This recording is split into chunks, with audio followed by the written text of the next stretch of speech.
हरे कृष्ण। ओम अज्ञानतिमिरान्धस्य ज्ञानाञ्जनशलाकया चक्षुरुन्मिलितं येन तस्मै श्रीगुरवे नमः। श्रीचैतन्यमनोभीष्टं स्थापितं येन भूतले स्वयं रूप कदा मह्यं ददाति स्वपदान्तिकम्। वन्देऽहं श्रीगुरो श्रीयुतापदकमलं श्रीगुरून् वैष्णवांश्च श्रीरूपं साग्रजातं सहगण रघुनाथान्वितं तं सजीवं साद्वैतं सावधूतं परिजनसहितं कृष्ण चैतन्य देवं श्री राधा कृष्ण पादान सह गण ललिता श्री विशाखाभितांश्च नमो विष्णुपादाय कृष्ण पृष्ठाय भूतले श्रीमते भक्ति वेदांत स्वामी निधि नामिने नमस्ते सारस्वती देवे गौरवाणी प्रचारिणे निर्विशेष शून्यवादी पाश्चात्य देशतारिणे हे कृष्ण करुणा सिंधु दीनबंधो जगतपते गोपेशा गोपिका कांत राधा कांत नमस्तुते। तप्त कांचन गौरांगी राधे वृंदावनेश्वरी वृषभानुसुते देवी प्रणमामि हरिप्रिये। वाञ्छाकल्पतरुभ्यश्च कृपा सिन्धुभैव च पतितानां पावनेभ्यो वैष्णवेभ्यो नमो नमः। नमो महावदान्याय कृष्ण प्रेम प्रदायते कृष्णाय कृष्ण चैतन्य नाम्ने गौरतुषे नमः। नीलाचल निवासाय नित्याय परमात्मने बलभद्र सुभद्राभ्यां जगन्नाथाय ते नमः। जय श्री कृष्ण चैतन्य प्रभु नित्यानंद श्री अद्वैत गदाधर शिवासादि गौर भक्तवृंद। हरे कृष्ण कृष्ण कृष्ण हरे हरे हरे राम राम राम हरे हरे। हरे कृष्णा, आप सभी का हार्दिक स्वागत है आज के इस सत्र में। बेसिकली मैं आप लोगों को एक इंटरेस्टिंग ये एक फाइल दिखाऊंगा। ये इस्कॉन बैंगलोर के डिवोटीज ने बनाई थी, हमारे सचिदुलाल प्रभु उसको लेकर के आए थे। तो उसमें सब कुछ सही था, लेकिन उसमें हमने छोटी सी एडिटिंग करी है। उसमें इस्कॉन बैंगलोर का हमने लोगो हटा दिया है, और जहाँ पे भी वो जो ऋत्विक फिलॉसफी बीच में कहीं पे थी उसको हमने एडिट करके हटा दिया है। ये अमृतेश गौर प्रभु ने ये विशेष सेवा करी है। तो ये मुझे एक बहुत अच्छा डॉक्यूमेंट लगता है। आप लोग उसको देख सकते हैं, ध्यान से देखिएगा। एक मिनट। ये जो डॉक्यूमेंट है इसमें आप बेसिकली देखिए, एवरीथिंग इज देयर। मैं पीछे लेके जाता हूँ आप लोगों को पूरा स्टार्टिंग में। मतलब इसमें हमारी कृष्णा कॉन्शियसनेस फिलॉसफी का मतलब सारा ही पार्ट कवर कर लिया गया है। एक अच्छा मैनुअल है। मतलब अगर हमको कुछ जानना है तो उसके लिए इसको रेफर करना बहुत अच्छा है एक्चुअली।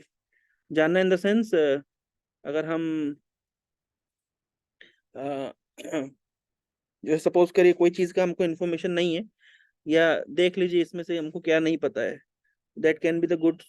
मतलब वो टॉपिक सिलेक्शन से लेकर के हमारे क्यूरियोसिटी लेवल तक इसमें हम चेक कर सकते हैं। मान लीजिए कोई चीज हमको नहीं पता है तो उस विषय में हम डिवोटी से पूछ सकते हैं। बहुत अच्छा मैनुअल बना, एक्चुअली वर्क हार्ड किया उन्होंने। मतलब कृष्णा कॉन्शियसनेस के अंदर जो कुछ भी आता है वो सब कुछ इस मैनुअल के अंदर है, इसलिए मुझे थोड़ा सा इंटरेस्टिंग लगता है। आप देखिए, इसका नाम रखा है उन्होंने भक्ता ट्रेनिंग कोर्स इंस्ट्रक्टर्स मैनुअल। इसमें सब कुछ है, जैसे फिलोसफी ऑफ कृष्णा कॉन्शियसनेस, वैदिक नॉलेज से लेकर वैदिक knowledge comes from spiritual world, Veda how was Veda divided, the three divisions and purpose of Vedas, कर्म कांड, ज्ञान कांड, उपासना कांड। फिर उसके बाद एक उसमें उन्होंने जोड़ा है, एक मिनट, है ना, आप देख सकते हैं।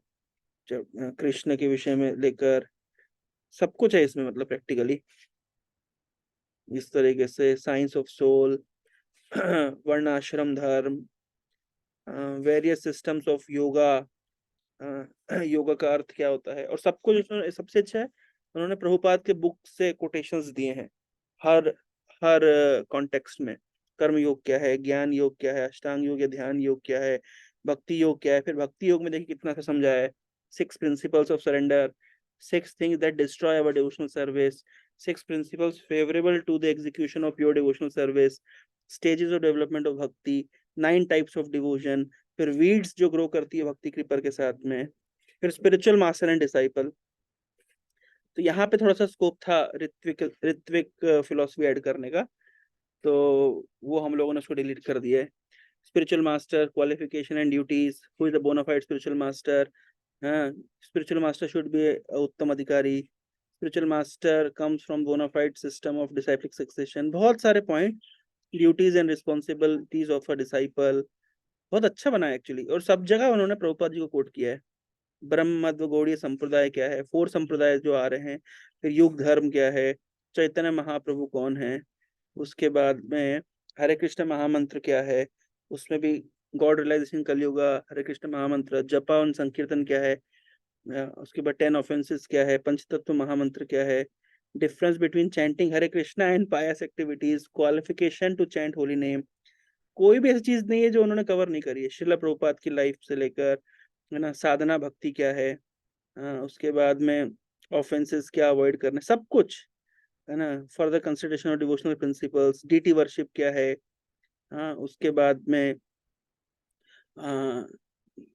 इस तरीके से फिर क्वेश्चन आंसर्स भी हैं, बढ़िया क्वेश्चन आंसर्स हैं, क्विज जैसा सो कर सकते हैं, रिवाइज कर सकते हैं। फिर पार्ट 2 में उन्होंने, है ना, वैल्यूज एंड एटिकेट्स, है ना, our mission, code of conduct, spiritual standard के अंदर क्या क्या आता है, attire and appearance, chanting, regulatory principles, morning sadhana, spiritual master, initiation, behavioural standards, avyartha kalatvam, service, हाँ, उसके बाद कंप्लाइंस कंप्लाइंस स्टैंडर्ड्स, इसमें आता है ऑर्गेनाइजेशन के साथ हमारा, इस्कॉन के साथ में हमारा जो संबंध है ना, जैसे ऑर्गेनाइजेशन के एसेट को कैसे यूज करना है, फंड्स को कैसे यूज करना है, सर्विस को रिगार्ड लेकर के डिवोटीज के बीच में आपस में रिलेशनशिप कैसा होना चाहिए, है ना, उसके बाद कैसे हम हमारे ऑर्गेनाइजेशन को डोनर्स के सामने रिप्रेजेंट करते हैं। मतलब उन्होंने एक डिवोटी के मैनुअल में सब कुछ जोड़ दिया, क्योंकि जो सब कुछ पता होना चाहिए, बहुत अच्छा है ना। Handling confidential information of our stakeholders, मतलब बहुत अच्छा होमवर्क किया है। Protecting the organisation's confidential information, है ना, सेफ्टी ऑफ एनवायरनमेंट, सब कुछ। Why a devotee can what a devotee can expect from the movement, ये तो हमको मूवमेंट के प्रति हमारे कर्तव्य होगा, हम मूवमेंट से क्या एक्सपेक्ट कर सकते हैं। फिर पार्ट 3 में गुरु परंपरा में ब्रह्मा, उसके बाद में नारद, नारद के बाद में व्यास देव, सॉरी, उसके बाद में मध्वाचार्य, माधवेंद्रपुरी, ईश्वरपुरी, द्वैताचार्य, गदाधर पंडित, श्रीवास, हरिदास। मतलब किसी किसी भी डिवोटी को अगर ये सब पता है तो मतलब उसको उसको अंदर सब कुछ पता है प्रैक्टिकली।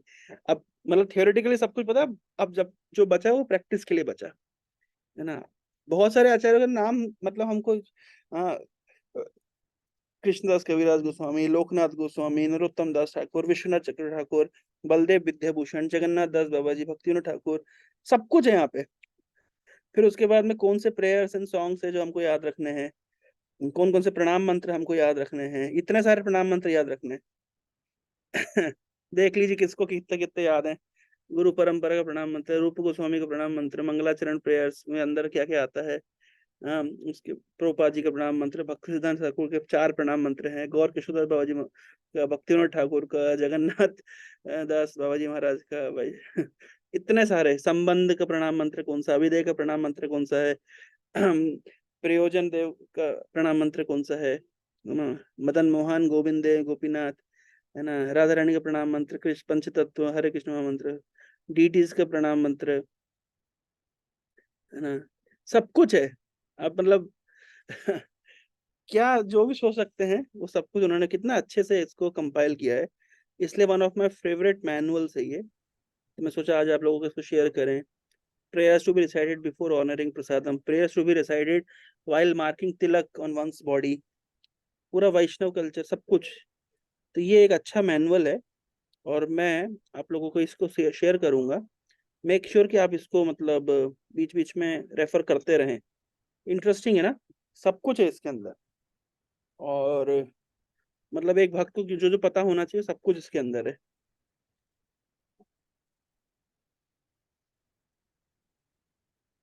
तो मैं सोच रहा था कि इस जो पार्ट है गुरु परंपरा, जिसके अंदर सभी वैष्णव आचार्य, हमारी पूरी परंपरा आई है, क्यों ना उनके बारे में एक बार पढ़ा जाए, जाना जाए। क्या लगता है आप लोगों को? मे भी मेरे को लगता है कि 2-3 सेशंस में हम इसको कंप्लीट कर सकते हैं। कैसा आइडिया रहेगा? क्योंकि ऐसे तो अलग से पढ़ना नहीं होता है, तो कम से कम आप लोगों के साथ में बैठ कर कुछ कुछ पढ़ लेंगे और कुछ कुछ चीजें याद रह जाएगी। कैसा रहेगा आइडिया? यस, है ना? बढ़िया रहेगा वंडरफुल सर। आइडिया। तो अभी तक जो मैंने बताया, जो इस मैनुअल को लेकर किसी के मन में कोई जिज्ञासा है क्या? क्योंकि मैं तो शेयर करूंगा आप लोगों के साथ, स्टिल अगर आपको कुछ पूछना है तो। अच्छी मैनुअल है एक्चुअली, इसको रेफर कर सकते हैं। मतलब क्या क्या हमको पता कर रहना चाहिए, इसमें सब कुछ है। पूरा एनसाइक्लोपीडिया हो गया वो। बहुत मेहनत करी वक्त, नो प्रभु जी, डाउट। हाँ। प्रभु जी इसका हार्ड कॉपी भी मिलता है क्या?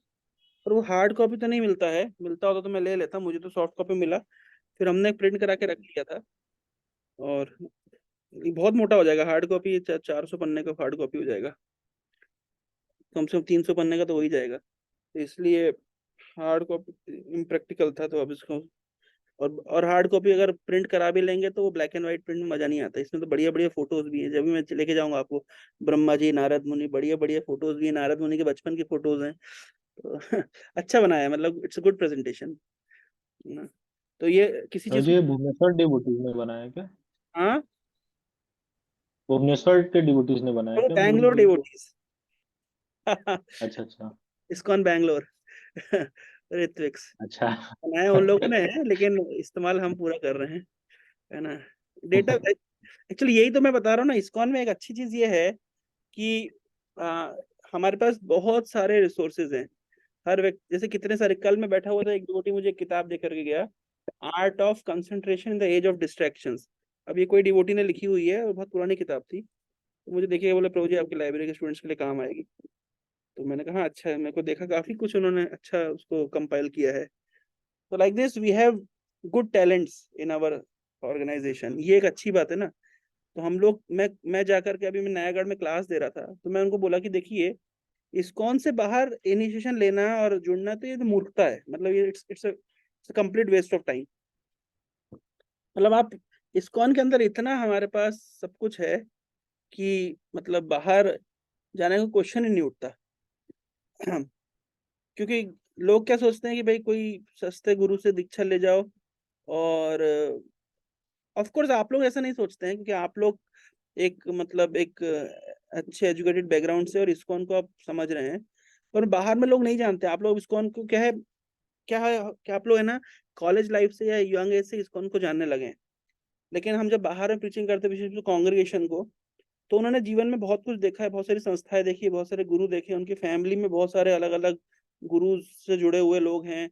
कोई कहाँ दीक्षा लिया, कोई कहाँ दीक्षा लिया है, कोई कहाँ पे जुड़ा हुआ है। तो उनको कन्विंस करने के लिए ये सब पॉइंट्स मुझे बोलने पड़ते हैं। और आप लोग को ये पॉइंट्स मैं क्यों बोलता हूँ कि इस्कॉन छोड़ करके और कोई ऑर्गेनाइजेशन नहीं है, ताकि आप लोग उतने कन्विक्शन के साथ दूसरों को प्रीच कर सके। जैसे उदाहरण के तौर पे, आज इस्कॉन में इतना बड़ा रिसोर्सफुल है, मतलब हमारे पास एकेडमिक रिसोर्सेज तो है ही हैं, पढ़ने पढ़ाने के लिए शास्त्र का तो कंटेंट है ही है। आज हमारे प्रैक्टिस करने के लिए कितनी और सुविधा है। अब आप लोग देख लीजिए ना, कोई कहाँ पे, कोई कहाँ पे, कोई कहाँ पे है। But because we are with ISKCON, हमारे पास सुविधा है। कौन सी ऑर्गेनाइजेशन सुविधा दे रही है? आज आप वर्ल्ड में कहीं भी जाते हो, आपको एटलीस्ट प्रसाद मिल जाता है भाई। आप भूखे नहीं मरेंगे। ये सुविधा कौन दे रहा है? ये सुविधा तो इस्कॉन ही दे रही है ना।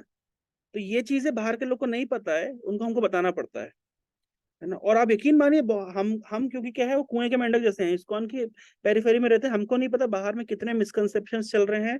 बाहर में लोग कितने कितनी संस्थाओं के द्वारा ठगे जा रहे हैं, हमें पता नहीं है। जब आप प्रैक्टिकली गांव गांव में निकलेंगे ना प्रचार करने के लिए, तब आपको पता चलेगा कि चीजें उतनी सिंपल नहीं है जितनी हमको लग रही है ना। क्योंकि हमको क्या है, हम सुबह इस्कॉन डिवोटी देखते हैं, दोपहर को इस्कॉन डिवोटी देखते हैं, शाम को इस्कॉन डिवोटी देखते हैं, रात को सोते सोते इस्कॉन डिवोटी देखते हैं।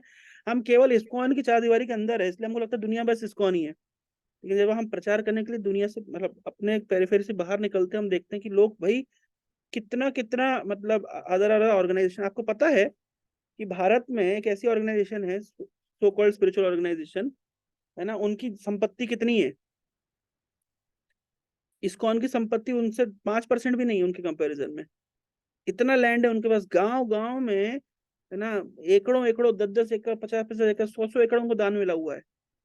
उनका नाम है राधा स्वामी, नाम सुना है? उनका नाम है राधा स्वामी, लेकिन वो राधा स्वामी को, कृष्ण को नहीं मानते। वो किसी राधा मतलब आत्मा, और स्वामी मतलब उसका स्वामी जो परमात्मा है ना, लेकिन कृष्ण नहीं है वो। ये उनके विचारधारा है। और उस संस्था के पास में आप जाइए, पूरे गांव गांव में हजारों एकड़ जमीन है। इंदौर में देख लो कितना बड़ा उनके पास सेंटर है। हाँ, कम से कम 1000 एकड़ जमीन होगी। तो प्रैक्टिकली देखा जाए रिसोर्सेज की दृष्टि से उन ऑर्गेनाइजेशन कंपैरिजन में इस्कॉन का कुछ भी नहीं है। तो रिसोर्सेज कैसे आता है? रिसोर्सेज आता है कि जो लोग जुड़े हैं वो देते हैं, रिसोर्सेज वो लेकर के आते हैं। इसका मतलब लोग जुड़े हुए हैं। अब हम इसलिए अगर देखा जाए तो हम लोग बहुत छोटे एरिया में प्रीचिंग कर रहे हैं। हमारी फील्ड बहुत कम है। हमें बड़ा क्यों लगता है? क्योंकि हम केवल इस्कॉन की पेरिफेरी के अंदर रहते हैं, इसलिए हमको लगता है इस्कॉन बहुत कुछ है। आप बाहर के लोगों की दृष्टि से अगर समझने का प्रयास करें तो वो नहीं जानते इस्कॉन क्या है। आज भी आज भी नहीं जानते हैं। तो इसलिए एक प्रीचर को मतलब बाहर के एंगल से सोचना चाहिए। इसके लिए गौरांग प्रभु बहुत अच्छा होमवर्क करते हैं। वो क्या करते हैं, उनको वो दूसरे स्पिरिचुअल ऑर्गेनाइजेशन के एंगल से इस्कॉन को देखते हैं, या दूसरे लोगों के पर्सपेक्टिव से देखते हैं, और वो प्रेजेंट करते हैं कि कितने, वो अच्छा डेटा प्रेजेंट करते हैं, कितने परसेंटेज लोग इस्कॉन कहाँ से जुड़े हुए हैं, कितने परसेंटेज लोग प्रैक्टिस कर रहे हैं, बहुत कुछ बताते हैं। अच्छे पॉइंट्स हैं उनके पास। तो वो बाहर के लोगों के पर्सपेक्टिव से देखते हैं। तो इसलिए हमें भी दोनों पर्सपेक्टिव से देखना चाहिए, अपने पर्सपेक्टिव से देखना चाहिए और बाहर के पर्सपेक्टिव से भी देखना चाहिए। तो एनीवे, तो आज हम इस पॉइंट पे थोड़ा चर्चा करते हैं, इसको लेते हैं। तो हम थोड़ा सा अगले 1-2 सेशंस में हम सारे हमारे स्पिरिचुअल मास्टर्स, इस परंपरा को हम थोड़ा सा पढ़ने के लिए प्रयास करेंगे। तो ब्रह्मा जी से शुरू करते हैं। तो कौन पढ़ेगा?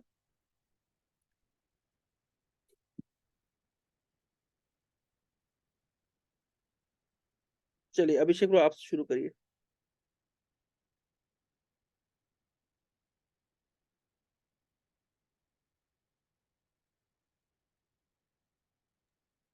Yes, Prabhuji. At the creation, the material energy is let loose as Mahat Tattva, into which the Lord, as his first Purus incarnation, Mahavishnu, enters. He lies within the causal ocean and reaches out innumerable universes. And into each universe, the Lord again enters as Garbhodakshaya Vishnu. Each universe is in that way created. He still further manifests himself as Kshirodakshaya Vishnu, and that Vishnu enters into everything, even into the minute atom. This fact is explained here. He enters into everything. Bhagavad Gita 9.8 purport. इसकी अच्छी बात यह है कि इन्होंने केवल Prabhupada ji quotations ही दिए हैं, है ना। तो हम डायरेक्टली भी इसको पढ़ना, मतलब प्रभुपाद जी के ही आर्टिकल्स को या बुक्स के पर्पट्स को पढ़ रहे हैं। सब जानते हैं कि जब सृष्टि होती है तो सबसे पहले महाविष्णु इन्यूमरेबल यूनिवर्सेस उनके बॉडी से निकलते हैं। इन्यूमरेबल यूनिवर्सेस में हर यूनिवर्स में गर्भदोक्षाय विष्णु होते हैं, और गर्भदोक्षाय विष्णु अपने आप को एक्सपैंड करते हैं क्षीरोदोक्षाय विष्णु के रूप में, और एक एक एटम एंड मॉलिक्यूल के अंदर प्रवेश कर जाते हैं। ठीक है। Brahma is born out of the lotus stem grown from the navel abdomen of Garbhodakshaya Vishnu, which is Krishna's plenary expansion. Bhagavad Gita 11.37 purport. तो भगवद गीता 11.37 में प्रभुपाद बता रहे हैं ब्रह्मा का जन्म कहाँ से होता है? Abdomen of, naval abdomen of, एक लोटस निकलता है वहां से, नाभि कमल से, किसकी? गर्भदोक्षाय विष्णु की। और वहां पे, है ना, भगवान विष्णु, ये आप देख सकते हैं, ये बड़े बड़े, ये है गर्भदोक्षाय विष्णु। ये जहां मेरा पॉइंटर, ये कौन से विष्णु है? जहां मेरा पॉइंटर है, ये कौन से विष्णु है? महाविष्णु। हाँ सोमन, कौन बोल रहा है? सुप्रीत बोल रहा है। ये है महाविष्णु, और ये वाले हैं गर्भदोक्षाय विष्णु। एक ये रहे, और ये जो पॉइंटर है ये क्या है? हाँ वही, वो गर्भोदक्षीय विष्णु। हाँ, ये वाले महाविष्णु, ये गर्भदोक्षाय विष्णु, और ये गर्भदोक्षाय विष्णु को और थोड़ा डिटेल में देखेंगे तो ऐसे कुछ दिखते हैं। ठीक है।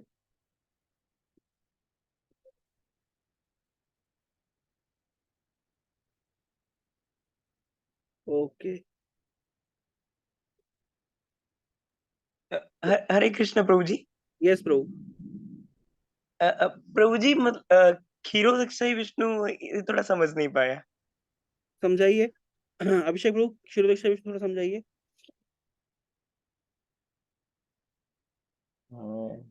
क्षीरोदक्षाय विष्णु प्रभु मतलब जब गर्भोदक्षाय विष्णु मतलब होते क्रिएशन करते हैं, सृष्टि करते हैं, तो फिर उसमें जिन्हें हम परमात्मा बोलते हैं वो क्षीरोदक्षाय विष्णु है, वो क्षीर सागर में रहते हैं। जो क्षीर और सागर में रहते हैं हर उनको कहते हैं क्षीरोदक्षाय विष्णु, और जो गर्भोदक सागर में रहते हैं उनको कहते हैं गर्भदोक्षाय विष्णु। वही विष्णु के तीन विस्तार हैं, महाविष्णु, गर्भदोक्षाय विष्णु और क्षीरोदक्षाय विष्णु। हमारे हृदय में जो परमात्मा रहते हैं वो क्षीरोदक्षाय विष्णु है।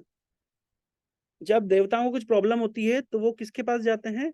वो क्षीरोदक्षाय विष्णु के पास जाते हैं। गर्भोदक गर्भोदक्षाय विष्णु को तो किसी ने देखा भी नहीं है, मतलब देवता लोग तो वहां जाना छोड़िए, वो तो मतलब जाना तो बहुत दूर की बात, वो देख भी नहीं पाते हैं, या यहाँ तक कि ब्रह्मा जी नहीं देख पाते हैं, है ना। यद्यपि उनका जन्म गर्भोदक्षाय विष्णु से ही हुआ है, लेकिन ब्रह्मा जी भी उनको नहीं देख पाते हैं। ठीक है सोवन? जी प्रभु जी, जी प्रभु जी। पढ़ो सोवन, ये वाला पढ़ो। Brahma is born, Brahma is born first without any father and mother because before Brahma there were no other living beings. Brahma is born from the lotus which gives from the abdomen of the Garbhodakshai Vishnu and therefore he is known as Aja. अच्छा This अच्छा, Brahma मतलब or Aja, इनके माता पिता नहीं है, जन्म रहित है, मतलब एक सेंस में माता और पिता से इनका जन्म नहीं हुआ, इसलिए इनको कहते हैं अजय। और अजय उड़िया में अजय मतलब प्रभु जी मैटरनल ग्रैंडफादर होता है। बस, तो ये भी हमारे ग्रैंडफादर है अजय, या ये जो पापा अजय ये अजय है हमारे Brahma ji. Yes. This Brahma or Aja is also a living being, part and parcel of the Lord, but being the most pious devotee of the Lord, pious, pious, yes, Prabhuji, a pious devotee of the Lord, uh, SB 2.4.22 per put.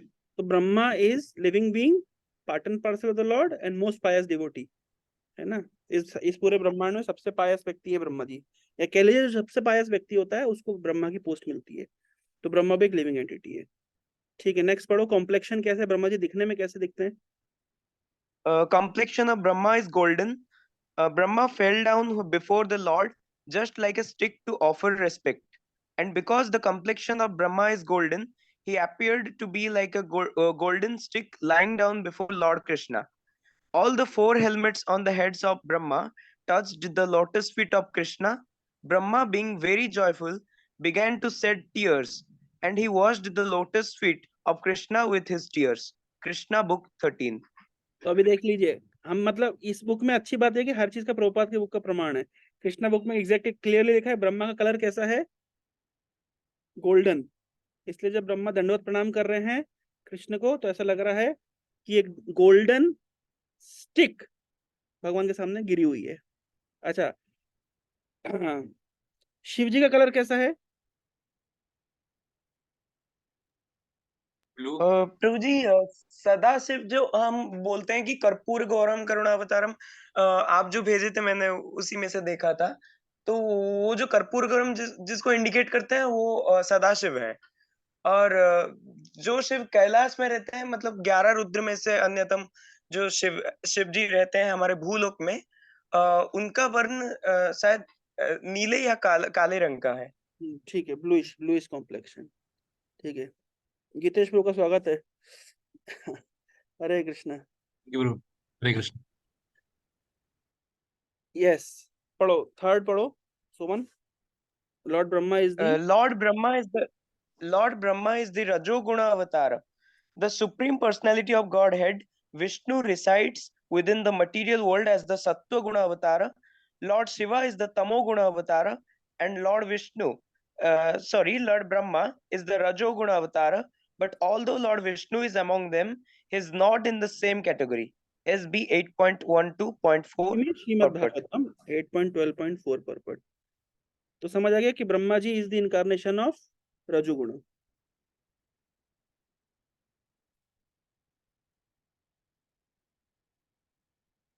Yes, fourth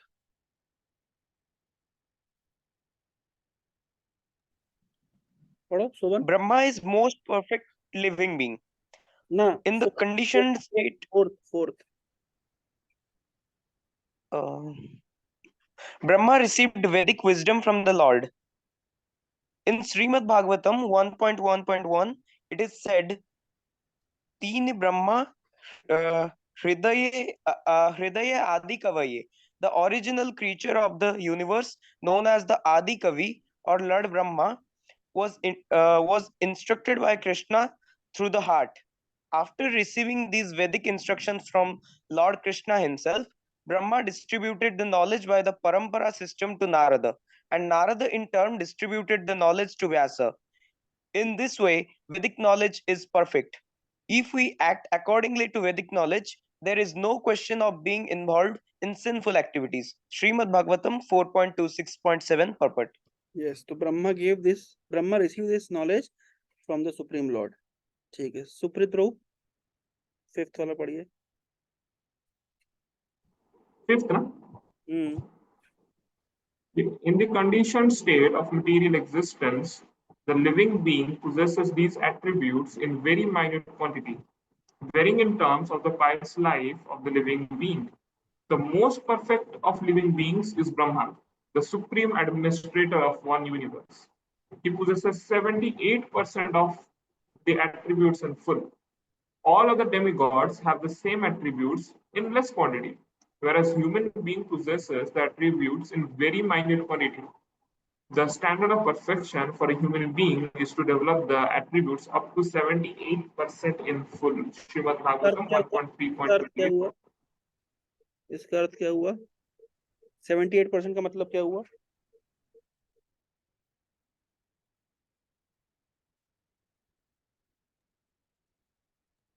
प्रभु जी, वो 78% मतलब कृष्णा की qualities होती हैं, जैसे कृष्णा 100% है तो हाँ, कृष्ण की क्वालिटी अगर 100% है तो 78%।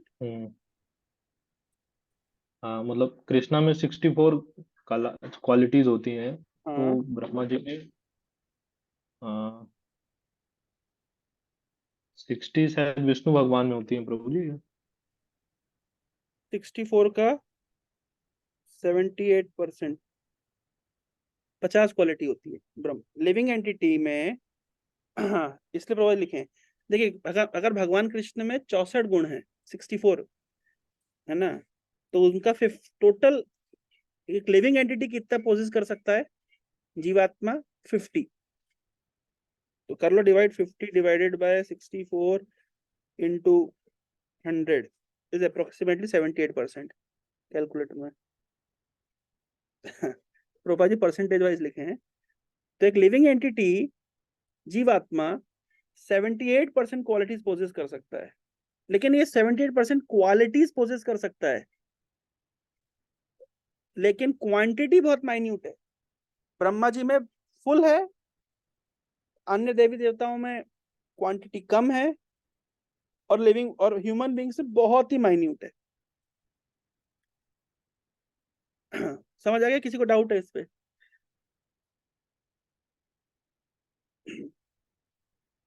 एक्चुअली देखिए, प्रभु जी मतलब हाँ बोलिए।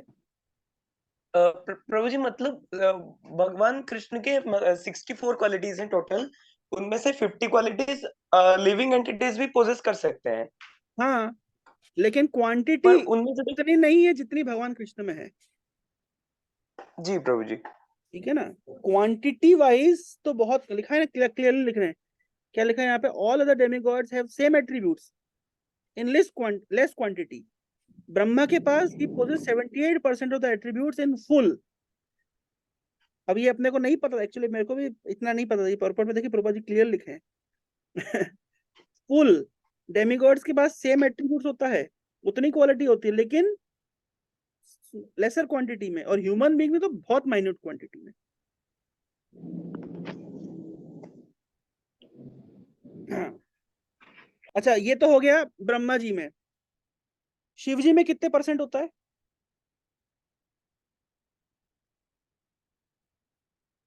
85% प्रभु जी, 55 क्वालिटीज होती हैं। हाँ, 85%। और विष्णु में 98% 60 98। क्वालिटीज। 60 डिवाइडेड बाय 64, 90% अराउंड, 93 लिखा है, 93 94%, जो भी है यस यस प्रभु जी, 93%. ना। कितना मतलब वैदिक नॉलेज क्लियर कट है। मैं अभी जस्ट अभी वहाँ बाथरूम में वहां पे लेक्चर चल रहा था कि we do not manufacture any knowledge. मतलब हमें हमें ऐसा नहीं कि भगवान को जानने के लिए स्पेकुलेट करना पड़ेगा, हमारे पास we do not manufacture any knowledge, clear cut लिखा हुआ है भाई, ये रहा हिसाब किताब। अच्छा, ये जो रजोगुण वाला लिखा है इसका अर्थ कोई समझा सकता है? ब्रह्मा जी रजोगुण के अवतार हैं, क्रिएशन एस्पेक्ट हमेशा रजोगुण में होता है और डिस्ट्रक्शन एस्पेक्ट हमेशा इग्नोरेंस में होता है। लेकिन और मेंटेनेंस के लिए हमेशा क्या चाहिए होता है? गुडनेस चाहिए होता है। और ये हमारी लाइफ में कैसे रेलेवेंट है? हमारी लाइफ में ऐसे रेलेवेंट है कि अगर हमें कुछ क्रिएशन करना है तो हमें पैशन चाहिए कुछ नया स्टार्ट करने के लिए। जैसे मान लीजिए कोई व्यक्ति नए नए कॉलेज में गया, तो नए नए कॉलेज में जाता है तो उसको, है ना, अभी एक बच्चा मुझे मैसेज करा है, बोले जी मैं कॉलेज जाऊंगा तो मैं 12 घंटे पढ़ाई करूंगा। मैंने कहा अच्छा, फिर उसे और क्या करोगे? बोले मैं 12 घंटे पढ़ाई भी करूंगा, मैं बेस में रह के पूरा मॉर्निंग प्रोग्राम भी करूंगा, फिर मैं जिम भी जाऊंगा। हाँ, और मतलब इतने इतने मतलब प्लान। तो ये जो नए नए प्लानिंग बनती है, नए नए सृष्टि होता है, ये क्या कब होता है? इसको कहते हैं रजोगुण में। जो कॉलेज चला जाएगा तब 4 दिन के बाद सारे प्लान फेल हो जाते हैं। नहीं, हम लोग को भी एक्सपीरियंस है, जब नया नया कोचिंग ज्वाइन किया था, जेई का कोचिंग ज्वाइन किया था, क्या हालत हुई थी? ऐसा पढ़ लेंगे, ऐसा पढ़ लेंगे, 6 महीने में कोर्स खत्म कर देंगे, 8 महीने में तो टेस्ट सीरीज शुरू कर देंगे, और 4 दिन नहीं चला प्लान। क्यों? तो सृष्टि होती है रजोगुण में, उसको कंटिन्यू करने के लिए चाहिए सतोगुण, है ना। क्योंकि हमारे यहाँ सतोगुण की कमी है, इसलिए हम शुरू तो बहुत कुछ करते हैं पर उसको दूर तक नहीं खींच पाते, है ना। एक्चुअली मैं अभी जस्ट थोड़ी देर पहले मेडिटेट कर रहा था इस पॉइंट पे। आप देखिए, हम लोग नेचर में कंडीशनड है, हम कंडीशन किस चीज से हैं? तो एक ही आंसर निकल गया, हम लोग प्रकृति के गुणों से कंडीशनड है। इसलिए भगवत गीता में आप देखिए 14 अध्याय में प्रकृति गुण, 17 अध्याय में प्रकृति के गुण, 18 अध्याय में प्रकृति के गुण, इतना 3-3 चैप्टर में एम्फेसिस कर रहे हैं मोड्स ऑफ नेचर को लेकर के। तो मैं सोचा, आज मैं आज 18 चैप्टर पढ़ रहा था, तो मैं यही सोच रहा था कि इतना क्यों एम्फेसिस कर रहे हैं भाई उस चीज के ऊपर? उसका कारण ये है कि अल्टीमेटली लिविंग एंटिटीज भी is condition by the modes of material nature. Mode से छूट गया मतलब कंडीशन नेचर छूट गया। हम लोग हर चीज हमारे डिटरमाइंड है, हमारे मोड्स कैसे होंगे, आज हमारा मूड कैसा होगा, आज हम कैसा व्यवहार करेंगे, कोई सिचुएशन में हम कैसा रिएक्ट करेंगे। वो जैसे हल्दमा का अच्छा एग्जांपल दिए, बोले मान लीजिए आप गाड़ी में से जा रहे हैं, मार्केट एरिया में जा रहे हैं और आपकी गाड़ी दूसरी टकरा गई, या दूसरी गाड़ी आपसे टकरा गई। ऐसा होता है ना, कभी कभी गाड़ी टकरा जाती है। हमारी कार के तो चिथड़े उड़ गए, इधर से टकराई, उधर से टकराई, उधर से टकराई, कोई इधर स्क्रैच है, कोई इधर डेंट है। अब मान लीजिए 3 प्रकार के लोग 3 प्रकार से रिएक्ट करेंगे। जो तमोगुणी व्यक्ति होगा ना, मान लीजिए आपकी कार जा रही थी, किसी की गाड़ी, किसी ने बाइक से आया और आपकी कार से टकरा दिया, थोड़ा टकराया, तो तमोगुण का व्यक्ति कैसे रिएक्ट करेगा? बातचीत का कोई स्कोप नहीं, वो पहले उतर करके 2 झापड़ मारेगा, एक इस गाल पे कुछ गाल पे, पहले झापड़ मारेगा, उसके बाद बातचीत शुरू होगी। ये किसका लक्षण है? ये तमोगुण का लक्षण है। रजोगुण का व्यक्ति क्या करेगा? वो कार में बैठा रहेगा और गाली देना शुरू करेगा, जम जम के चिल्लाएगा, गालियां देगा, लेकिन उसकी हिम्मत नहीं है कि हाथ लगा ले। ये रजोगुण का लक्षण है। क्यों? क्योंकि रजोगुण में थोड़ी बुद्धि है कि भी मारूंगा अगर तो फिर यार मैं भी पिट सकता हूँ, मतलब बात बढ़ सकती है। और सतोगुणी व्यक्ति क्या करेगा? वो बातचीत कर के वही, ठीक है भाई मेरा इतना नुकसान हुआ, इतना दे दो, इतना कर लो, हिसाब किताब करके सुलझा के बात को एंड करने की कोशिश करे, कैसे मैटर सॉल्व हुए। रजोगुण तमोगुण में मैटर सॉल्व नहीं किया जाता है, मैटर एग्जीक्यूट किया जाता है। सतोगुण में मैटर सॉल्व किया जाता है। हमारी लाइफ में मतलब हर एक्सपीरियंस प्रकृति के गुणों के द्वारा कंट्रोल्ड है। इसलिए तो भगवान कितनी जगह बोल रहे हैं, प्रकृति क्रियमाणानि गुणैः कर्माणि सर्वशः। सब कुछ प्रकृति गुणों के अनुसार चल रहा है, हम लोग एक्चुअली में डूअर नहीं है। ये जिसको रियलाइज हो जाएगा, जैसे मान लीजिए कोई व्यक्ति फ्रस्ट्रेटेड है, डिप्रेस्ड है, लाइफ में मैं ज्यादा कुछ नहीं कर पाया। अभी मुझे एक बच्चे ने, एक हमारा एक डिवोटी है, तो उसने मुझे, मैंने ऐसे ही हालचाल पूछा, दूर का एक भक्त है, छत्तीसगढ़ का स्टूडेंट है, मैं स्टूडेंट नहीं, वर्किंग डिवोटी है, मैं उसे मायापुर में मिला था। तो ऐसे ही हमारा जस्ट फ्रेंडशिप हो गया। तो वो मुझे, मैं उसका कुछ दिन पहले, 2-4 दिन पहले मैसेज किया। मैंने कहा कि प्रभु हालचाल क्या चल रहा है? बोले सब कुछ ठीक चल रहा है, ऐसा ऐसा है। बोले प्रभु मेरे एक फ्रेंड ने अपना बॉडी लीव कर दिया, उसके लिए आप प्रेयर करिएगा। मैंने कहा ठीक है। फिर मुझे जिज्ञासा हुई, भाई तुम्हारा फ्रेंड है, मतलब तुम्हारी एज का होगा, लगभग 24-25 इसी एज का होगा, या 26 जो भी। मैंने कहा यंग एज में बॉडी लीव कर दे। मैंने जिज्ञासा करी, मैंने कहा भाई क्या कारण है? तो बोला प्रभु जी मैं, मतलब मुझे बताना, मतलब बताना चाहिए कि नहीं बताना चाहिए? मैंने कहा स्टिल, मतलब मैंने पूछा, जरूर जिज्ञासा प्रस्तुत करी। तो उसने सुसाइड कर लिया था। He was a practising devotee, he was not initiated but he was a practising devotee. उसने एक पेज का सुसाइड नोट लिखा, उसने मेरे को वो नोट भेजा।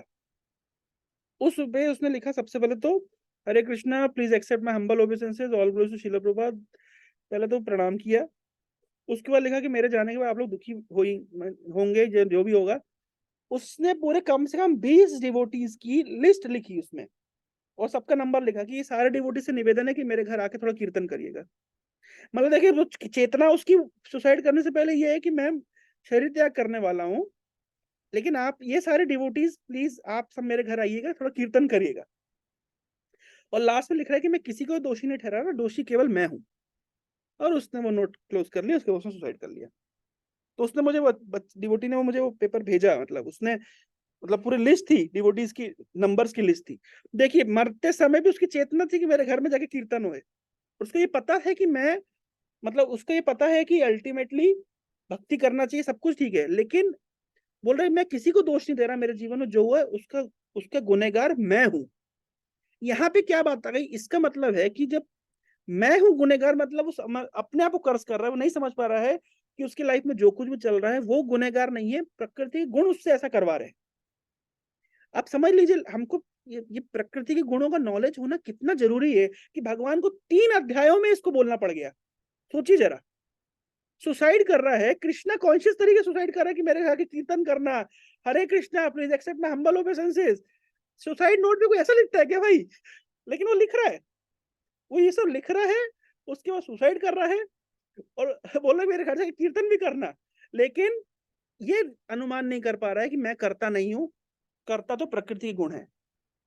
Y I am taking everything on me, ये वो नहीं समझ पा रहा है। ये मीटिंग एंड हो जाएगी अभी, फिर से हम इसको रिज्वाइन कर सकते हैं।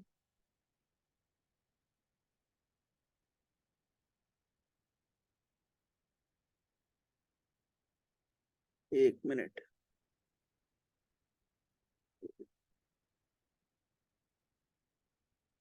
क्या हो गया भाई?